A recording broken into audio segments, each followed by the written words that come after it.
Hey, this is Mitch from Pencil Kings, where I help artists create income streams. We've also got a ton of drawing and digital painting tutorials as well. And today we're going to talk about the 3 different ways that you can make money as an artist. So just a little bit of backstory here. Recently, I've been doing this 100-Day Artist Challenge. I'm on day 8. If you want more information, you can go to 100dayartist.com.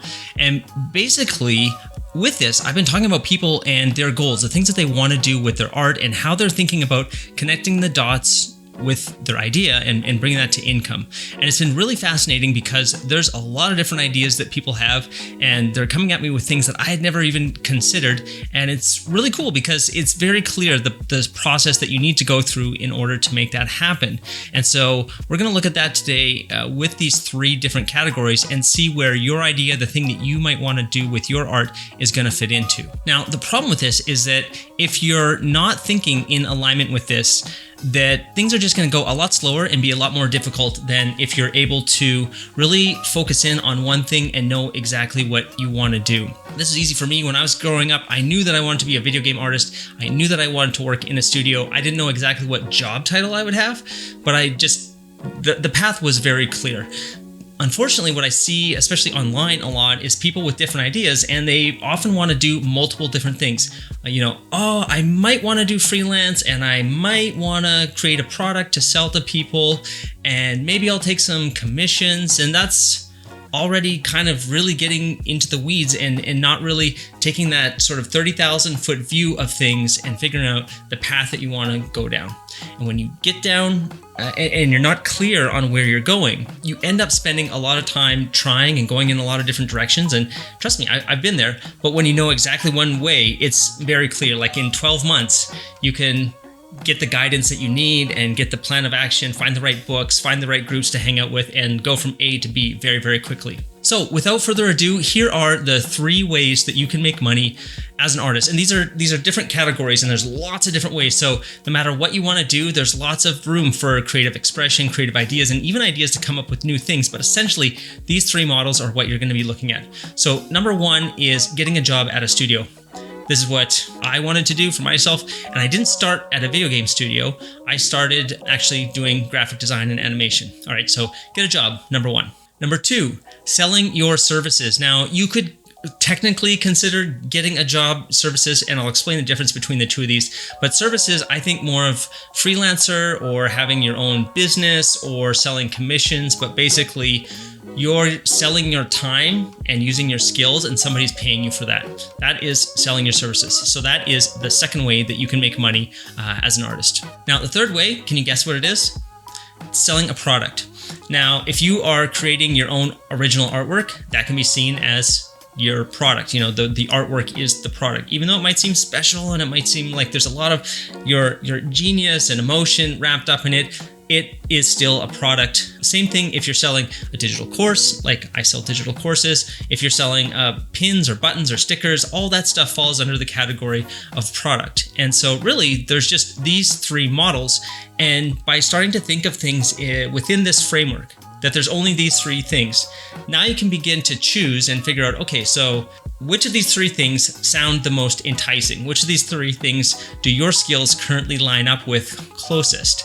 And that gives you the first part of starting to go down that path where you're going to know how you can create and how you can build a career or a product or a service that's going to allow you to continue to fund your lifestyle and live creatively. Because that's the whole reason we're putting together these videos, is so that you can ideally take those wild ideas, take those cool things, and not have to get the job that you hate, so that you can get the job or create the service or create the product that you love. All right, now I want to take a second here just to explain what I was talking about earlier with getting a job and how it's kind of like selling a service. So these are very similar, but there's pros and cons to both of them. So first of all, I want to talk about getting a job, because I think that, in my opinion, getting a job is the best option that you can take if you've never made any money with your art before.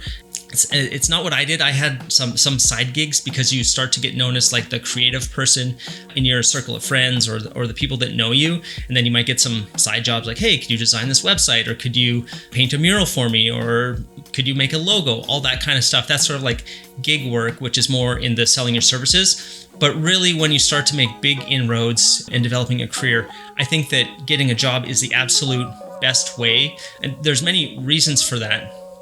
And the reason that I really advocate for this is because when you get the right type of job, and what I mean by the right type of job is where you're in an environment where you're surrounded by other creative people. Because when you're just on your own, there's a lot of assumptions and ideas and things that just aren't said. It doesn't matter how many books you read or how many talks you listen to or whatever. Once you get into a studio or once you get into some kind of a work environment, there's just going to be things that were never covered, no matter how many lectures you think you have taken. And that's totally fine. It's not a bad thing at all.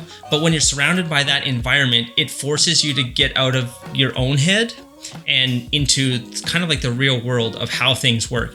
Now, there's a lot of different or like almost infinite ways of that businesses could be configured and how it would look inside that particular studio or work environment. So they're all going to be different, but there'll be similarities between them. The main thing though, ideally, is that you're surrounded by artists who are more experienced than you.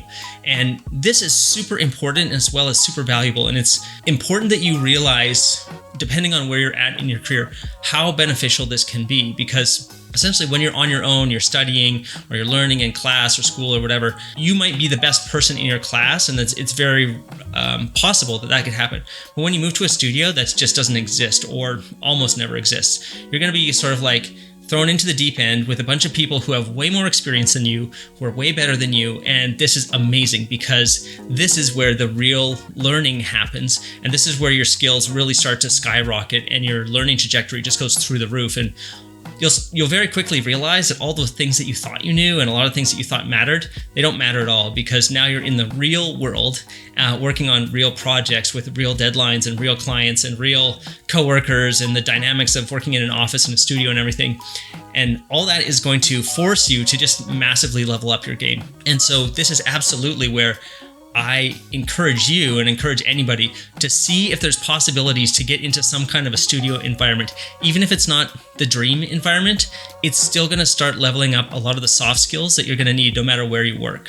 So, for example, let's say the dream is to work at Pixar. I've heard that dream from lots of people. It's an amazing dream, amazing company working on cool projects, but it might be, a 6-year journey to get to Pixar. That's totally fine.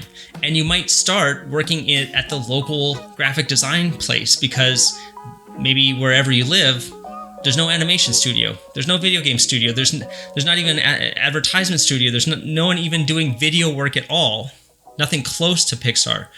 But there is a graphic design place that's working with Photoshop and it's working with the Adobe suite. And so you can start to build your digital skills there and use that as a stepping stone where you're then starting to develop all those skills I was talking about of working in a professional environment that's going to help you get into the next place, then get into the next place, into the next. So why go there instead of like freelance? Because part of being an artist, at least part that I feel like I've identified with a majority of artists, is that we all have a desire to be free. Like there's some kind of element of freedom that is so essential to how we want to live. And anything that's in opposition to that is kind of like we're on like a downward spiral. And with freelance, it seems amazing. I get to choose my clients, I get to choose my projects, yada, yada, yada, all this stuff. The reality is not nearly as rosy as you think it is. And the other thing is that if you're aspiring to become a freelancer, that's totally fine. But if that's where you start and you never give yourself a chance to be surrounded with all those other pros and learning from them and leveling up your skills and learning all the soft skills that, like I was saying before, just don't get taught, it's going to be really hard to be successful as a freelancer because you're essentially having to figure out so much stuff. Not only do you have to be a good artist, which I would say is sort of like that's the barrier. Like you have to be a good person, a good coworker, and you have to have the skills. And that's the main pieces of getting you a job somewhere. When you're freelance, you have to be good to work with, meaning like client management, which is similar but different skill set. You have to be a good artist, but now you also have to do client attraction on top of it. Whereas when you work in a studio, there's no client attraction.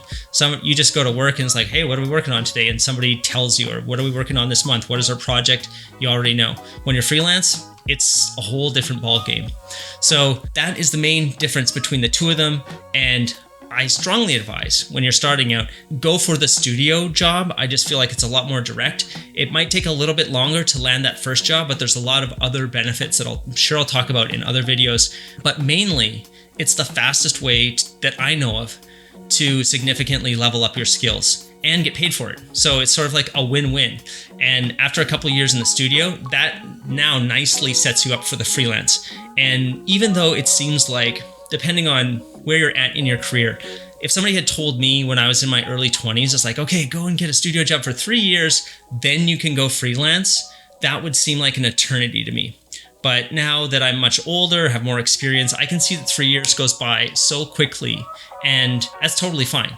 You know, there's definitely like smart ways to do things, and there's definitely fast ways, and it's sort of like it's your own journey and your own adventure, so you're going to do it however you want. But for me, looking back, if I was to give advice to you and you're looking for that first thing, the job is the one that I would go after first. We'll talk in another video about creating your own product.